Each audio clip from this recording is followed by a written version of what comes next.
ناظرین، آج عسکری قیادت نے بھارت کی بلاکس پالیٹکس کا ذکر کیا ہے اور گزشتہ روز D G I S P R نے اپنے ایک انٹرویو میں پاکستان کی مسلمہ ایٹمی قوت کا اعلان کیا اور کہا کہ اس کی طرف دیکھنے والوں کو جان لینا چاہیے کہ وہ نتائج نکلیں گے جو دنیا نے آج تک نہیں دیکھے۔ بڑا کلیئرٹی کے ساتھ یہ بیانیہ دیا۔ اس کی وجہ کیا ہے؟ کیا کوئی خاص ریزن ہے کہ اس پہ یہ بیان آ رہے ہیں اور ہماری عسکری قیادت کس بات پہ اور کس کو کیا پیغام دے رہی ہے؟ اس پہ بات کرتے ہیں۔ اور دوسرا یہ کہ بھارت کی طرف سے اطلاعات ہیں کہ وہ اگلے کسی اپنے ناپاک عزائم کے حوالے سے اس نے پاکستان کے کچھ سویلین ٹارگٹس جو ہیں لاک کیے ہیں، تو پاکستان نے بھی کچھ ٹارگٹس لاک کر لیے ہیں، وہ بتاؤں گا وہ کون سے ہیں۔ تو سب سے پہلے تو اس بات پہ آتے ہیں کہ یہ آج عسکری قیادت نے جو بھارت کی بلاک پالیٹکس کا ذکر کیا ہے، اور پھر یہ کہ گزشتہ روز جو D G I S P R نے پاکستان کے ایٹمی پروگرام کے حوالے سے بڑا کیٹیگوریکلی جو ایک سٹیٹمنٹ دیا ہے، ایک بیانیہ دیا ہے، اس کے پیچھے دراصل وجہ کیا ہے؟ اس کے پیچھے وجہ یہ ہے کہ انڈیا مسلسل پاکستان کے ایٹمی پروگرام کو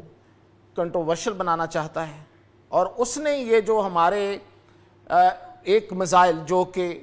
ہمارے پاس تو وہ نہیں ہے، ہم تو ایسا کوئی میزائل نہیں بنا رہے کہ جو انٹر کانٹیننٹل بیلسٹک میزائل ہو، ہمیں تو اس خطے میں صرف خطرہ ہے تو وہ انڈیا سے، انڈیا کے علاوہ ہم کسی کو اپنا دشمن نہیں گردانتے، لیکن انڈیا اس میں مصر ہے کہ وہ پوری دنیا کو یہ بتائے کہ پاکستان اپنا ایک بیلسٹک میزائل بنا رہا ہے جو ایٹمی وار ہیڈ لے کے جائے گا، اور وہ ڈائریکٹ واشنگٹن کو اس میں ہمارے سامنے کھڑا کرنا چاہتا ہے۔ اور پھر یہ کہ نریندر مودی کے ساتھ اس کا جو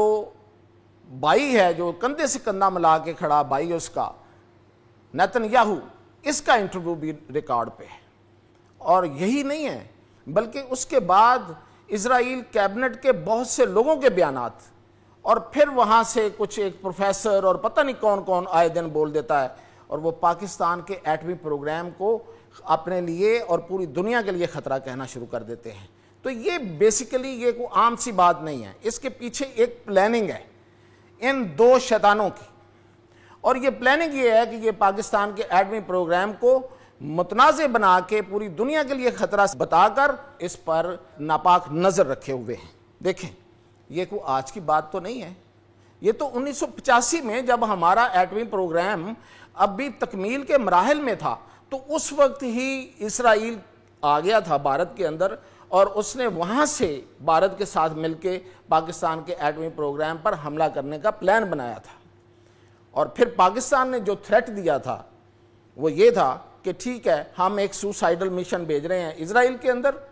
جو ظاہر ہے کہ ہمارے طیارے واپس اس وقت نہیں آ سکتے تھے، ہماری اس وقت یہ کیپیسٹی نہیں تھی کہ ہم حملہ کر کے واپس آ سکیں، تو وہاں حملہ کریں گے، سوسائیڈل حملہ کریں گے، شہادت پائیں گے، اور ایک ہم حملہ کریں گے انڈیا پر۔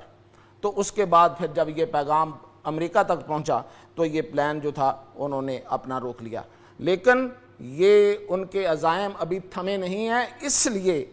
یہ D G I S P R نے بھی وارن کیا ہے، اور آج کی جو پریس ریلیز ہے، آج کی جو اعلامیہ ہے، اس میں بھی اس کی طرف جو ہے وہ واضح کہا گیا ہے کہ بھارت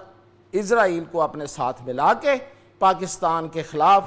محاذ بنا رہا ہے۔ تو یہ خبردار کرنے والی بات ہے، اور یہ پوری دنیا کو خبردار کیا ہے۔ اب آتے ہیں کہ بھارت کہتا ہے کہ اس نے پاکستان کے کچھ سویلین اور کچھ کمرشل سائٹس کو نشانہ بنایا اور لاک کیا ہوا ہے، اور اگلی اس کی جو بھی ایک غیر دانشمندانہ قسم کی جو اس کا مس ایڈوینچر ہوگا، اس مس ایڈوینچر میں وہ ان کو نشانہ بنائے گا۔ تو دیکھتے ہیں ہم نے کیا کیا، ہم نے بھی پھر ایک بنا لیے ہیں، ہم نے بھی لاک کر لیے ہیں۔ جب یہ میزائل اڑیں گے،